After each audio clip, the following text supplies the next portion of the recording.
रेहाना और रवि की शादी के वक्त रवि के पास कुछ नहीं था। रेहाना, तुमने मुझसे शादी करके एहसान किया है। मुझसे ज्यादा तो तुम कमाती हो। अरे तो क्या हुआ, एक दिन आएगा रवि कि तुम खूब पैसा कमाओगे। मुझे तुम पर पूरा विश्वास है। रवि और रेहाना खुद को स्टैंड करने के लिए पूरी मेहनत करते। रेहाना, मैं नौकरी नहीं करना चाहता हूँ। तो कोई बात नहीं, मैं नौकरी करके घर चलाती हूँ, तुम बिजनेस सेट करने की कोशिश करो। एक दिन रेहाना, तुम जानती हो, मैंने जो विज्ञापन बनाने वाली कंपनी खोली थी ना, उसे बड़ी ब्रांड का ऑफर आया है। अब हम लोगों के दिन ब्यारे न्यारे हो गए हैं। मैं जानती थी रवि कि एक दिन तुम सेटल हो जाओगे। रवि का काम अच्छा चल जाता है। एक दिन वो रेहाना से कहता है, रेहाना, अब हम लोगों का बच्चा भी हो गया है। बहुत छोटा है वो। उसका ख्याल कैसे रखेंगे हम? कैसे क्या, मैं गांव से माँ को लेकर आ जाती हूँ। नौकरी से हाफ डे ले लिया करूंगी। अभी तो वो छोटा है, स्कूल जाने तक मैं मैनेज कर लूंगी। देखो रेहाना, मैं अब अच्छा कमा रहा हूँ। तुमको नौकरी करके परेशान होने की कोई जरूरत नहीं है। अरे कैसी बात कर रहे हैं, मैं अपनी लगी लगाई नौकरी कैसे छोड़ दूं? और मैंने तो सुना है हम लोगों को कुछ ही महीनों में सरकारी नौकरी मिल जाएगी। सरकारी नौकरी में कितना कमा लोगी? उतने में तो मैं ड्राइवर रख लूंगा। रेहाना को रवि की बात का थोड़ा बुरा तो लगता है। कम से कम मेरी नौकरी की इतनी बेइज्जती मत करो। भूल गए, इसी नौकरी के बदौलत तुमने अपना बिजनेस खड़ा किया है। अरे वो तो मैं किसी के भरोसे भी कर लेता। देखो, अपने बच्चे को संभालो, घर का काम करो। अब बाहर जाती तुम अच्छी नहीं लगती हो। रेहाना रवि के कहने पर नौकरी तो छोड़ देती है, लेकिन अब बड़े से घर में उसकी कीमत किसी नौकर से कम नहीं होती। एक दिन रवि का दोस्त आता है। भाभी, हम लोग तो आपको तब से जानते हैं जब से आप लोग शादी होकर इस शहर में आए थे। आपकी बदौलत ही सारा बिजनेस खड़ा हुआ है। ये किस्मत तो आप ही की है भाभी। हाँ हाँ भाई, हमारी मेहनत तो कुछ है ही नहीं। अरे होगी, लेकिन भाभी की किस्मत के आगे कुछ नहीं। दोस्त वहां से चला जाता है, लेकिन रवि का गुस्सा सातवें आसमान में होता है। देखा कैसे बोल रहा था? अरे बिल्कुल अच्छा आदमी नहीं है ये। कैसी बात कर रहे हैं आप? प्रशांत भैया तो बहुत अच्छे इंसान है रवि। कैसे उन्होंने हमारे मुश्किल वक्त में हमारा साथ दिया था। अरे था पैसा तो साथ दिया, नहीं तो कौन पूछता है? रवि का व्यवहार पैसा आते ही अलग हो गया। वो बंदे को बंदा नहीं समझता। घमंड से घिरे रवि ने तो एक दिन हद ही कर दी। रेहाना, मैं अब तुम्हारे साथ नहीं रह सकता हूँ। क्या क्या बकवास कर रहे हो रवि? क्या कहना चाहते हो? और क्यों नहीं रह सकते तुम मेरे साथ? देखो, मुझे कोई और पसंद है, और उसने साथ रहने पर बस यही शर्त रखी है कि मुझे तुम्हें तलाक देना होगा। रेहाना, जो कि एक स्वावलंबी महिला थी, उसने बिना देर किए रवि को कह दिया, कोई इश्यू नहीं, मुझे पैकिंग में 4 दिन का वक्त लगेगा, लेकिन तब तक मैं तुम्हारे साथ नहीं रहूंगी। 4 दिन के लिए तुम कहीं और शिफ्ट हो जाओ, मैं घर से निकलूंगी तो बता दूंगी। रवि घर छोड़कर चला जाता है।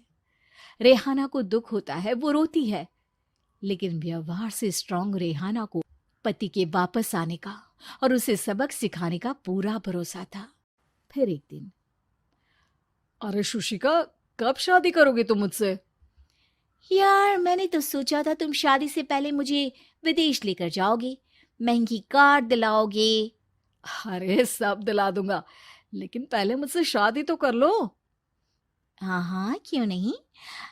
मैं कुछ दिनों के लिए अपने मम्मी पापा के पास जा रही हूँ और लोगों से अपनी शादी की बात करूंगी। अरे शुशिका, कैसे रहूंगा मैं तुम्हारे बिना? अब तो शादी ही होने वाली है हम लोगों की। शुशिका रवि को छोड़कर चली जाती है। रवि घर आता है, जहां रेहाना को ना पाकर उसे सब अजीब लगता है। घर तो रेहाना के बिना कुछ नहीं है। बच्चे की याद भी आ रही है। चलो एक वीडियो कॉल कर लेता हूँ।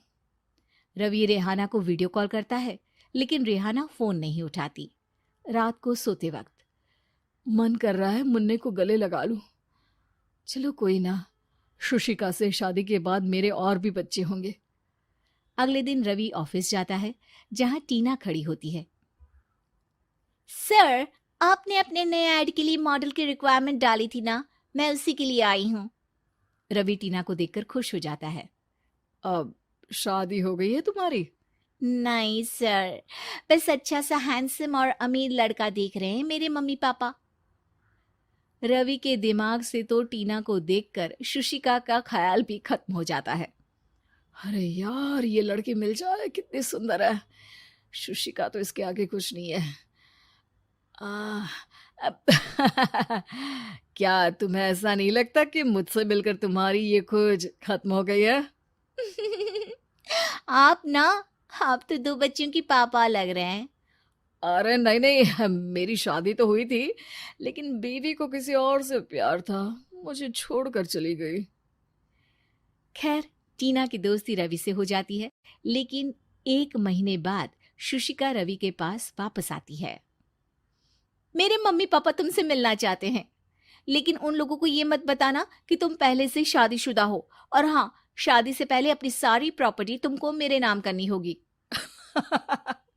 अरे पागल, अब मैं तुमसे शादी ही नहीं करना चाहता। भला ऐसी लालची औरत से कौन शादी करेगा? तभी वहां टीना आ जाती है।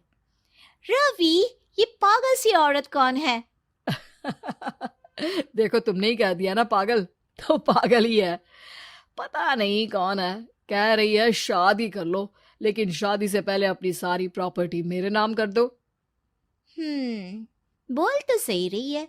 वैसे तुम जानती हो, मेरी एक सहेली है, उसके पति ने उसे पैसा आते ही छोड़ दिया, जबकि उसको खड़ा करने वाली ही मेरी सहेली थी। और मुझे भी भरोसा नहीं है। अगर मैं भी तुमसे शादी करूंगी तो तभी, जब तुम मेरे नाम अपनी सारी प्रॉपर्टी कर दोगे।